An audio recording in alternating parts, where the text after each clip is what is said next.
पिछले कुछ दिनों से लगातार लोग मुझे बोल रहे थे कि भाभी बाइकआउट शिलोंग पे वीडियो बनाइए, लेकिन मैंने नहीं बनाया क्योंकि अंदर से मुझे बहुत स्ट्रॉन्ग फीलिंग आ रही थी कि इस पूरे केस में इस लड़की सोनम का हाथ हो सकता है। क्योंकि उसकी शादी की जितनी भी वीडियो क्लिप्स देखी, उस सब में एक भी वीडियो क्लिप में वो लड़की खुश नज़र नहीं आ रही है, वो दुखी भी नज़र नहीं आ रही थी, बल्कि वो बहुत आक्रोश में और बहुत गुस्से में नज़र आ रही थी। उसकी आंखों में कहीं इतनी खतरनाक कुछ प्लानिंग मुझे पहले से ही दिख रही थी कि मैंने अपनी सारी फ्रेंड्स को भी बोला कि देखना इस लड़की का इसमें कुछ ना कुछ हाथ ज़रूर निकलेगा।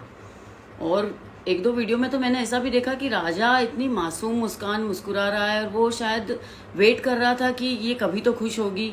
एक फ़ोटो में जब ऐसे चिन पे हाथ लगा के वो वीडियो या फ़ोटो खिंचवाने का पोज दे रहा है, तो वो लड़की एकदम गुस्से में ऐसे करके उधर दूसरी तरफ देख रही है। जनरली जब शादी होती है दो लोगों की तो एक दूसरे की तरफ देखते हैं, कुछ इमोशनल फीलिंग्स एक दूसरे की तरफ दिखाई देती है, लेकिन यहाँ ऐसा कुछ भी नहीं दिख रहा था। सिर्फ राजा की तरफ से फीलिंग्स दिखाई दे रही थी।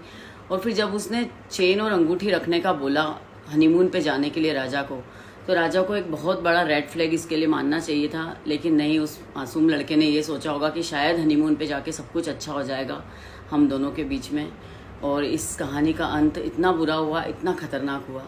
क्या ये सिर्फ सोनम की गलती है, या फिर क्या ये मेरठ में हुए हत्याकांड में सिर्फ मुस्कान की गलती है, या जिस लड़के ने एक लड़की के 36 टुकड़ों में फ्रिज में भर दिए टुकड़े करके उसकी गलती है, या किसी लड़के की अपनी वाइफ की हत्या करके सूटकेस में भर दिया उसकी गलती है, या रोज़ जो इतने लोग लड़कियों का बलात्कार करके हत्या कर देते हैं उनकी गलती है? सिर्फ उन्हीं की गलती है जो लोग इतना गंदा जघन्य अपराध कर रहे हैं? नहीं, ये गलती है आपकी, हमारी। ये गलती है इस देश की जनता की। ये गलती है इस देश के कानून की, जिसमें सजा ही नहीं है। कितने ही लोग, रोज की हत्याएं होती है, रोज के बलात्कार होते हैं, रोज का कुछ न कुछ अपराध होता है, लेकिन इस देश में सजा होती ही नहीं है। होगी तो भी 7-8 साल की सजा होगी, वो भी शायद कुछ मैंने सुना है दिन रात एक साथ चलती है, फिर उनके चाल चलन को देख के और उनकी सजा और कम कर दी जाती है। अरे तो भाई, जिसको मार दिया जाता है उसका चाल चलन क्या बुरा लगता है सरकार को या कानून को? इस देश की जनता कानून को बदलने की मांग क्यों नहीं करती है? इस देश की जनता सख्त कानून बनाने की मांग क्यों नहीं करती है? हत्या के बदले में फांसी कितने लोगों को होती है? आप बताइए मुझे कि भारत देश में कितने साल पहले किसी को फांसी हुई? यहाँ तो प्रधानमंत्री तक की हत्या हो जाती है तो भी फांसी नहीं होती, 20-20 साल तक केस लटके रहते हैं।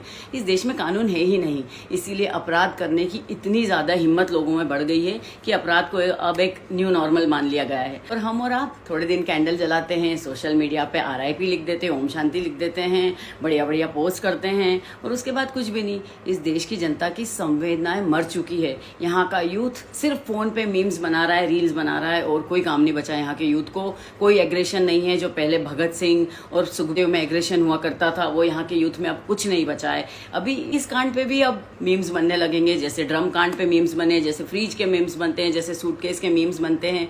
लोगों ने इसको एक न्यू नॉर्मल बना दिया है। इतना ज्यादा संवेदनाएं मर चुकी है कि किसी को किसी और की तकलीफ से कोई मतलब नहीं है। किसी परिवार का चिराग बुझ गया, किसी के साथ कुछ बुरा हो रहा है, अपराध हो रहा है। हम फॉरेन कंट्रीज से हर चीज में इंस्पायर्ड होते हैं, उनकी टेक्निक से इंस्पायर्ड होते हैं, उनकी कॉपी करते हैं। तो कानून के मामले में इंस्पायर्ड क्यों नहीं होते? क्यों नहीं फॉरेन जैसे सख्त कानून बनते हैं हमारे यहाँ? क्यों नहीं सजा हो रही है? क्या कारण है? जब तक इस देश का कानून नहीं बदलेगा, जब तक कानून का खौफ पैदा नहीं होगा, तब तक इस देश में अपराध और बढ़ते जाएंगे। इसलिए अब भी जाग जाइए और आवाज उठाइए इस देश के कानून को बदलने की। राम राम।